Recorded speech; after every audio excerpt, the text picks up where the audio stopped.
सो है guys, welcome back to my to videos. तो इस वीडियो में दोस्तों डिस्कस करने वाले हैं यहाँ पर कुछ इंपॉर्टेंट कंपनीज को और उनसे रिलेटेड कुछ इंपॉर्टेंट अपडेट्स हैं जिसकी बात करेंगे इस वीडियो में। तो चलिए दोस्तों वीडियो की शुरुआत करते हैं। सबसे पहली कंपनी को डिस्कस करते हैं। पहली कंपनी का नाम है एंजल वन लिमिटेड। बट इसको डिस्कस करने से पहले दोस्तों, अगर आपने अभी तक चैनल को सब्सक्राइब नहीं किया है तो चैनल को सब्सक्राइब करके बेल आइकन को प्रेस कर लो और टेलीग्राम चैनल को भी ज्वाइन कर लो, जिसका लिंक आपको डिस्क्रिप्शन में देखने को मिल जाएगा। और दोस्तों एक डिस्क्लेमर भी रहेगा, जितनी भी कंपनी से रिलेटेड न्यूज़ एंड अपडेट्स हम लोग कवर करेंगे वो सारी न्यूज़ एंड अपडेट्स सिर्फ और सिर्फ एजुकेशन पर्पज़ के लिए, सीखने के लिए है। तो इसको किसी भी तरह का इन्वेस्टमेंट एडवाइस मत समझना, आप खुद से रिसर्च और एनालिसिस भी कर सकते हैं। तो चलिए दोस्तों वीडियो की शुरुआत करते हैं। सबसे पहले बात करते हैं एंजल वन से रिलेटेड कुछ इंपॉर्टेंट न्यूज़ एंड अपडेट्स के बारे में। सो दोस्तों अगर आज के दिन की बात करें तो एंजल वन काफ़ी ज़बरदस्त आपको फोकस में देखने को मिल रही थी। फोकस में रहने का सबसे बड़ा रीज़न क्या है? सबसे बड़ा रीज़न है कंपनी के क्वार्टर वन के रिजल्ट, जो कि आज के दिन हमें देखने को मिलने वाले हैं। जब तक ये वीडियो रिकॉर्ड हो रहा है तब तक तो कंपनी के रिजल्ट हमें देखने को मिले नहीं है, बट जैसे ही रिजल्ट आएगा उसका नोटिफिकेशन आपको मिल जाएगा, वीडियो मिल जाएगा, तो उसको लेकर बिल्कुल भी टेंशन लेने की ज़रूरत नहीं है।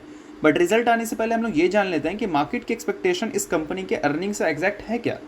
तो देखो दोस्तों, उम्मीद यहाँ पर यह किया जा रहा है कि कंपनी की जो प्रॉफिटेबिलिटी है वो हमें प्रेशर में देखने को मिल सकती है इस क्वार्टर वन में, यानी कि कंपनी का नेट प्रॉफिट हमें गिरता हुआ नजर आ सकता है।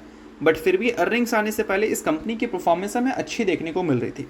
अब एग्जैक्ट एक्सपेक्टेशंस की बात कर लेते हैं। तो देखो दोस्तों, ब्लूमबर्ग ने एस्टिमेट रखा है अपना कि इन कंपनी का जो नेट प्रॉफिट हमें देखने को मिलेगा वो 133 करोड़ का होगा। और इसको अगर कंपैरिजन करें पिछले साल या पिछले क्वार्टर के प्रॉफिट से, तो पिछले क्वार्टर में प्रॉफिट 175 करोड़ था और पिछले साल का प्रॉफिट था 293 करोड़।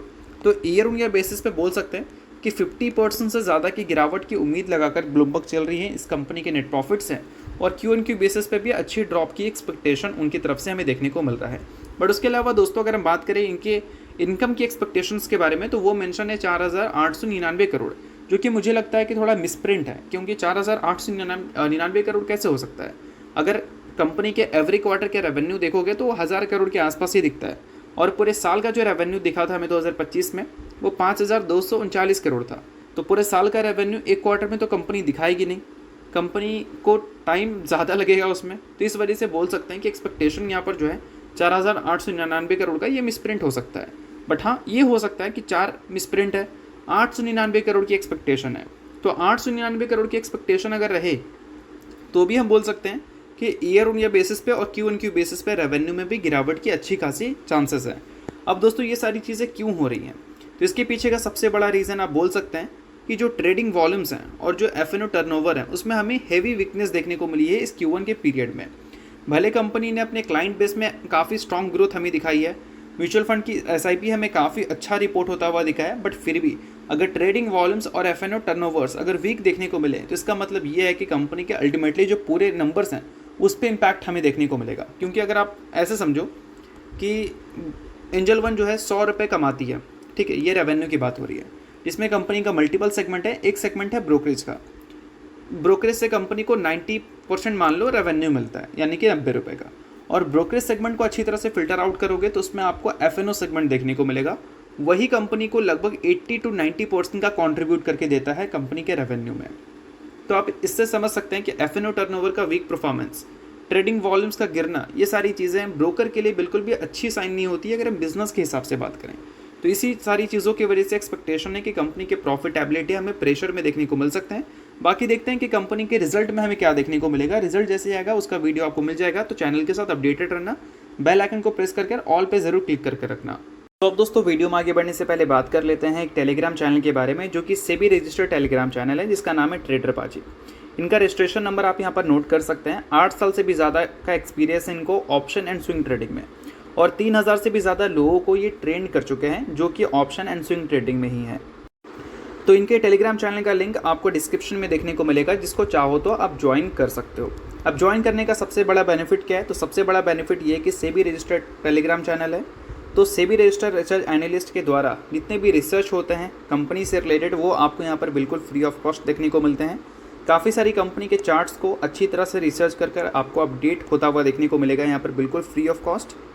और इनके साथ आपको काफ़ी सारे कॉल्स वगैरह भी देखने को मिलते हैं जो कि बिल्कुल फ्री ऑफ कॉस्ट रहता है। तो ये सारी चीज़ों का अगर आप बेनिफिट लेना चाहते हैं तो लिंक आपको डिस्क्रिप्शन में दिख जाएगा, लिंक के थ्रू जाकर चैनल को ज्वाइन कर लो।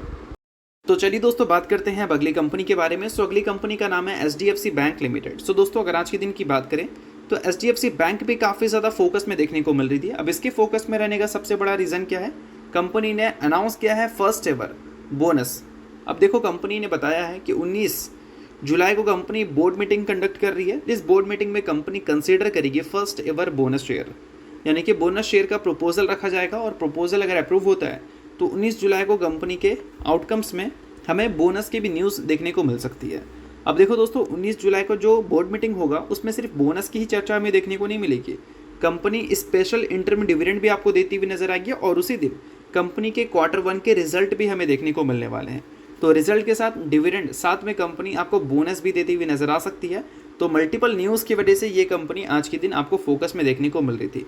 सो अगर आप HDFC बैंक के इन्वेस्टर्स हैं तो बेशक ये न्यूज़ आपके लिए अच्छी हो सकती है और इंपॉर्टेंट हो सकती है। तो चलिए इसके अलावा बात करते हैं अगली कंपनी के बारे में, जिसका नाम है दोस्तों वारी रिन्यूएबल टेक्नोलॉजीज लिमिटेड। अब दोस्तों कल के दिन तो ये कंपनी ज़बरदस्त फोकस में थी अपनी परफॉर्मेंस की वजह से। आज के दिन भी देखा जाए तो कंपनी आपको फोकस में ही देखने को मिल रही थी परफॉर्मेंस की वजह से। और कल के दिन की बात करें तो कल के दिन भी कंपनी फोकस में रहती हुई दिखेगी अपने परफॉर्मेंस की वजह से। अब दोस्तों ऐसा क्यों मैं बोल रहा हूँ, इसके रीजंस मैं आपको समझा देता हूँ। अब देखो वारी रिन्यूएबल ने क्या बताया था कि 2026 के फाइनेंशियल ईयर में हम टारगेट कर रहे हैं लगभग 4000 करोड़ के आसपास का रेवेन्यू, जिसको अगर पिछले साल के रेवेन्यू से कंपैरिजन करें तो लगभग 2.3 टाइम्स वो नंबर था। ठीक है, अब 2.3 टाइम्स कंपनी ने ग्रोथ की एक्सपेक्टेशन रखी थी 2026 के फाइनेंशियल ईयर को लेकर। तो इससे ये तो उम्मीद बन गया था कि Q1, 2, 3, 4 सभी कंपनी का काफ़ी ज़्यादा अच्छा आ सकता है। तो कंपनी ने जैसे ही अपने रिजल्ट के डेट अनाउंस किए कि हम भाई 17 जुलाई को बोर्ड मीटिंग रख रहे हैं और उस दिन हम रिजल्ट अपना पब्लिश करेंगे, तो ये जो न्यूज़ आई थी बोर्ड मीटिंग से रिलेटेड, ये न्यूज़ की इमीडिएट बाद वारी रिन्यूएबल में काफ़ी अच्छी परफॉर्मेंस आपको देखने को मिली। कल के दिन 15% से ज़्यादा की तेज़ी आपको विटनेस करने को मिला। आज के दिन में 7-8% के आसपास की तेज़ी देखने को मिला। क्यों? क्योंकि मार्केट ये उम्मीद करके चल रही है कि Q1 के जो रिजल्ट हैं वो हमें अच्छे देखने को मिलेंगे, इनफैक्ट बहुत अच्छे देखने को मिलेंगे। और इन्हीं सारी चीज़ों की वजह से ये परफॉर्मेंस आपको वारी रिन्यूएबल्स में देखने को मिल रही है। बट इंपॉर्टेंट क्या है कि मार्केट ने जो उम्मीद किया है उस उम्मीद के अकॉर्डिंग नंबर्स होने भी चाहिए। अगर उस उम्मीद के अकॉर्डिंग नंबर्स हमें देखने को नहीं मिले तो उस केस में वारी रिन्यूएबल्स को प्रॉब्लम भी हो सकती है, क्योंकि मार्केट हमेशा रिएक्ट कब करती है, जब एक्सपेक्टेशन के हिसाब से नंबर हमें देखने को ना मिले। अगर मार्केट कम उम्मीद करके चल रही है और एक्सपेक्टेशन से काफ़ी बेटर कंपनी के नंबर हमें देखने को मिल जाए, लाइक एंजल वन की ही हम बात कर लेते हैं। 175 करोड़ का प्रॉफिट था ना पिछले क्वार्टर में, इस बार 133 करोड़ के आसपास की उम्मीद है।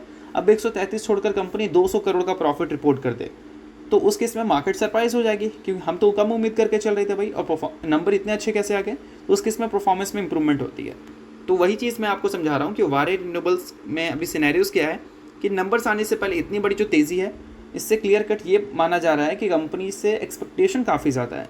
अब देखते हैं कि उस एक्सपेक्टेशन के अकॉर्डिंग कंपनी के कल के दिन जो क्वार्टरली रिजल्ट हमें देखने को मिलने वाले हैं वो हमें कैसे देखने को मिलेंगे। बट इन सारी चीज़ों के बाद दोस्तों एक और वैल्यूबल पॉइंट भी आप समझ लो। अभी रिसेंटली मतलब कुछ देर पहले की ही बात है कि एक्सचेंज ने क्लैरिफिकेशन मांगा है वारी रिन्यूएबल से कि इतनी भयंकर मूवमेंट इनके वॉल्यूम्स में क्यों देखने को मिल रही है। अब इस क्लैरिफिकेशन के रिप्लाई में वारी रिन्यूएबल्स क्या बोलती है देखना पड़ेगा। और जहाँ तक यही चांसेस है कि वो बोलेगी कि नहीं भाई हमारा इसमें कोई हाथ नहीं है और हमारा कोई भी ऐसा इवेंट्स वगैरह नियर बाई होने वाला है नहीं, तो इस परफॉर्मेंस के पीछे का हमारा कोई भी हाथ नहीं है और ना ही कोई लेना देना है, ऐसा जहाँ तक मुझे लगता है। बाकी देखते हैं कि क्लैरिफिकेशन वारी रिन्यूएबल्स की तरफ से हमें क्या देखने को मिलता है। अभी जो इंपॉर्टेंट चीज़ें हैं वो मैंने आपको समझा रखी हैं। बाकी कल के दिन रिजल्ट आएगा तो उसके लिए आप चैनल के साथ अपडेटेड रहना है ताकि रिजल्ट का वीडियो मैं आपको टाइमली दे सकूँ। अब दोस्तों इसके अलावा बात करते हैं अगली कंपनी के बारे में जिसका नाम है डिक्सन टेक्नोलॉजीज लिमिटेड। अब दोस्तों डिक्सन टेक्नोलॉजीज पे आज के दिन ज़बरदस्त फोकस में देखने को मिल रही थी। कंपनी में परफॉर्मेंस भी काफ़ी अच्छा देखने को मिला था, 4% के आसपास की तेज़ी भी देखने को मिल रही थी। रीज़न क्या था दोस्तों, क्यूटेक इंडिया एक कंपनी है जिसको एक्वायर कर चुकी है डिक्सन टेक्नोलॉजी। पूरी तरह से एक्वायर नहीं की है, मतलब इसके 51% स्टेक इसने एक्वायर कर लिया है, यानी कि मेजॉरिटी शेयर होल्डर इस कंपनी के पास है। इसका मतलब ये है कि क्यूटेक इंडिया अब डिक्सन टेक्नोलॉजी की एक सब्सिडरी है। अब 100% स्टेक एक्वायर कर लेती तो होली ऑन सब्सिडरी बन जाती, बट अभी 51% स्टेक एक्वायर किया तो बोल सकते हैं इसकी सब्सिडरी अब ये बन चुकी है। अब दोस्तों ये एक्विजिशंस का एक्चुअल में मेन मोटिव क्या है, तो देखो मेंशन यहाँ पर किया गया है कि क्यूटेक को जो डिक्सन टेक्नोलॉजी ने एक्वायर किया है इसका मेनली पर्पस ये है कि कोलैबोरेशन करना है in manufacturing and supply of camera fingerprint modules for mobile handset.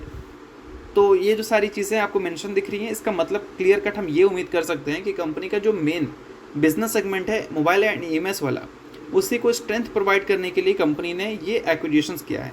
तो बेशक अगर हम बिज़नेस के हिसाब से बोलें तो ये न्यूज़ को हम इंपॉर्टेंट न्यूज़ बोल सकते हैं। बाकी अगर आप इस कंपनी को जानते हैं, समझते हैं, तो आप इस न्यूज़ को नोट कर सकते हैं। बाकी जितनी भी कंपनी से रिलेटेड चीज़ें हमने डिस्कस की है वो सारी चीज़ें सिर्फ और सिर्फ एजुकेशन पर्पज़ के लिए, किसी भी तरह का रिकमेंडेशन नहीं है। आप खुद से रिसर्च और एनालिसिस भी कर सकते हैं। तो चलिए दोस्तों, ये वीडियो यहीं तक था। ऊपर वीडियो आपको अच्छा लगा, लाइक कीजिए, पहली बार सब्सक्राइब कीजिए। वीडियो के लिए बहुत बहुत शुक्रिया।